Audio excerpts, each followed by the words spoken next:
Okay, today we're going to talk about this little guy, the Konica Auto S3.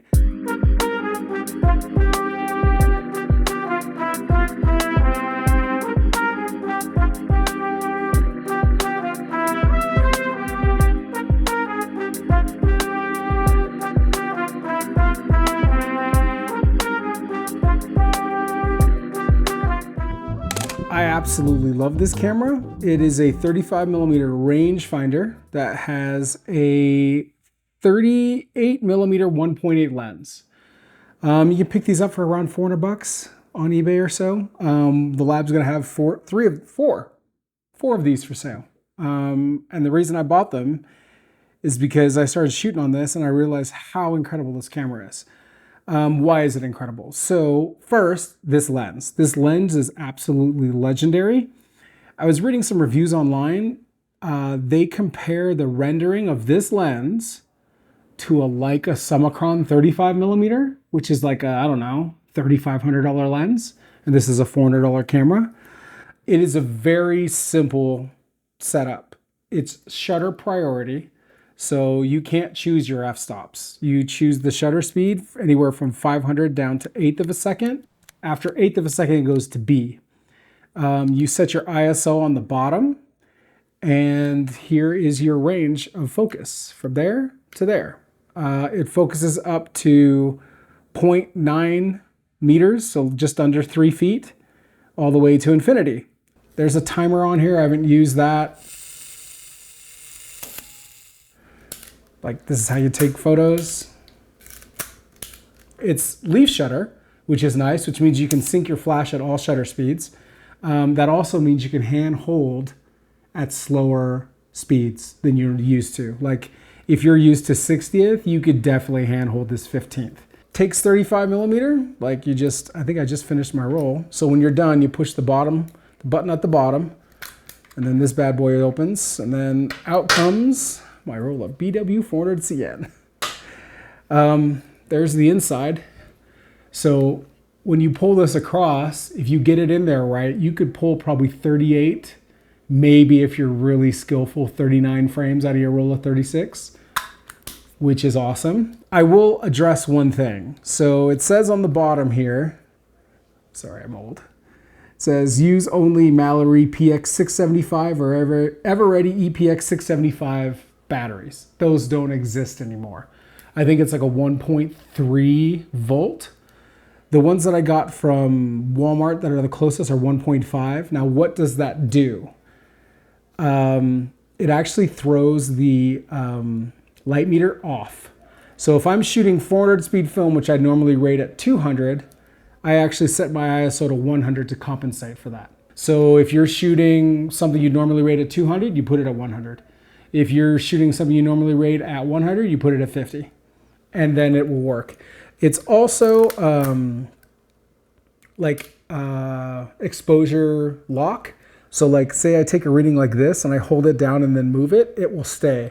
Versus if I just move this everywhere, it's going to go really, now it's at like F16 when I'm pointing at the light, and over here it's F4. So if I hold it halfway down, it's gonna hold my exposure versus letting it go jumps to 16. So that's what I do. A lot of the times, like when I'm metering for this, I'll just point it at the ground because that's usually middle gray. Like point it like that and then come up here and then focus and then click. Let's do this. Focus at the ground, right? Click, that's it. I went to Iceland in May to kind of do all the groundwork, just to kind of confirm all my locations for Film School Road Trip Iceland. And I brought this guy. It's heavy. Right? And I went in May when it was raining all the time. So I'd go out and I'd like just tuck it in my thing, and it just, my shoulders hurt after a while. Don't get me wrong, I love this camera. It produces really incredible images, but so does this. And this, compared to this, it's like 1/10. It's so small, it fits in like the palm of my hand. I can put it in my pocket if I want to, right?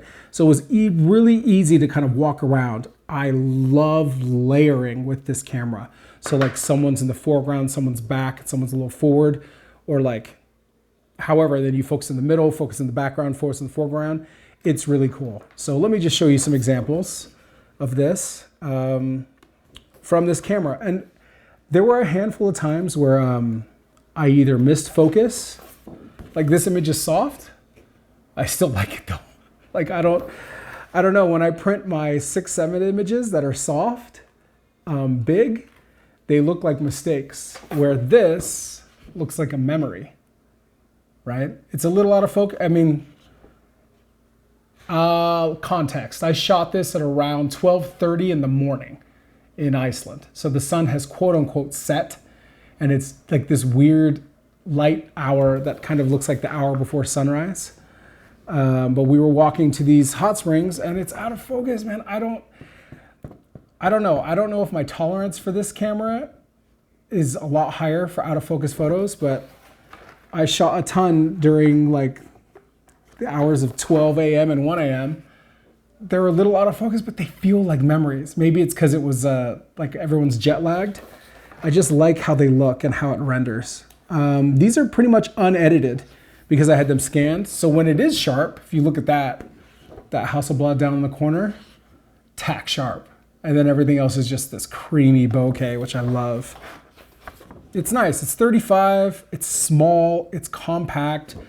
It's shutter priority. So like if I don't, like when you're looking in the rangefinder, it has 1.8, 2.8, 4, 5, 6, you know, up like this. If I don't like where it's at, I'll just go underneath the bottom and adjust what the ISO is set to.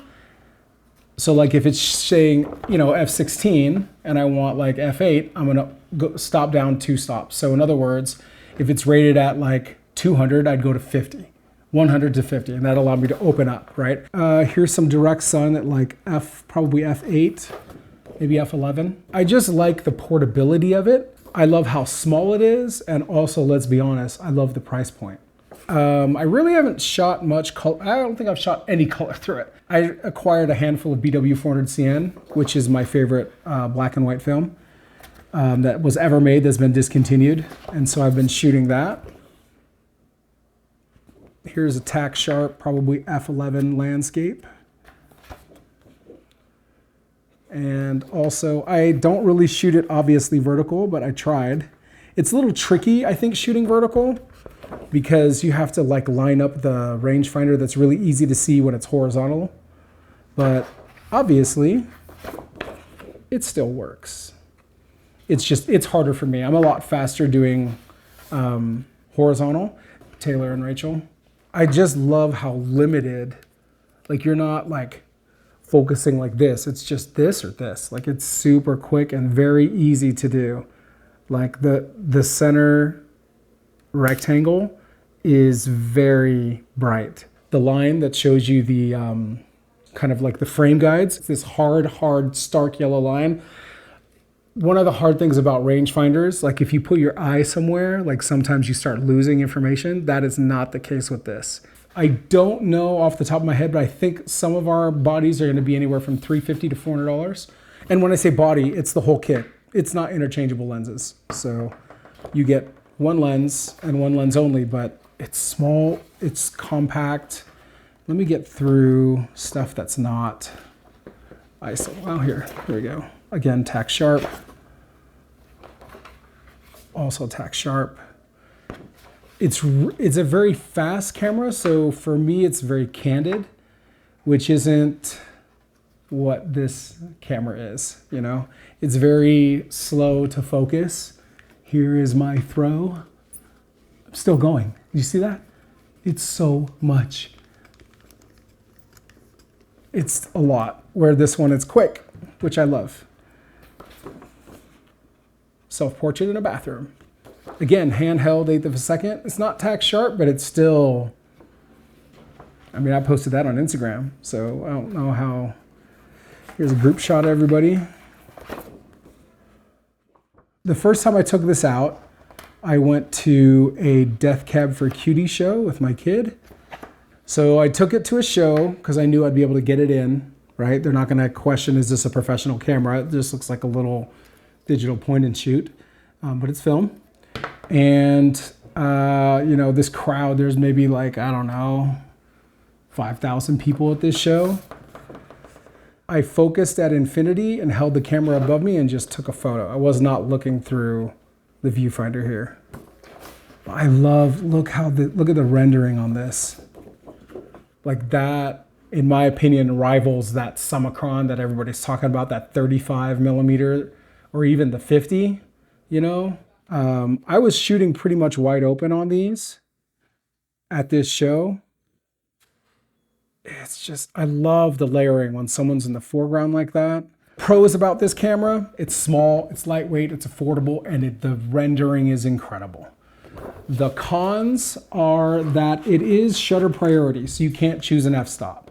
But again, the way you combat that, if you point this in here and it's not the f-stop you want, just go here and change your ISO, which is really nice because it's at the bottom. So here's the downfall. If you don't have a lens cap on, it is going to basically be on all the time. I did find out that if you don't have a battery in here, it will shoot, but it will only shoot wide open. So there's a con, that the camera is always on unless you leave it like that, right? So if you do get one of these cameras and you run through it, again, you've got your shutter speeds up here, you've got the distances for when you focus. The one thing you might wonder is there's this little silver thing at the bottom here that allows you to change the GNM, the guide number. The guide number is a reference to the flash. Now, obviously the ones that we have don't come with flash. There's no, like, if you're actually out just shooting, it doesn't matter what those are on. It's not going to affect anything at all. It will only affect when you're using a flash that's dedicated for this, because now it's basically this thyristor is going to read the flash output. If you're out shooting, don't worry about the GN. That's what that's for. It's an easy camera, like, that takes really great images. Let me show you one last. Let's end with Weston. This is like f/16, broad daylight. I don't know, 250th or maybe 125th. A super cheap alternative than buying a Leica, in my opinion. And it's small, it's quiet, and it's cute. You should get one. Link in the description. There's 4 at the time of recording. I don't know how many will be left after that, but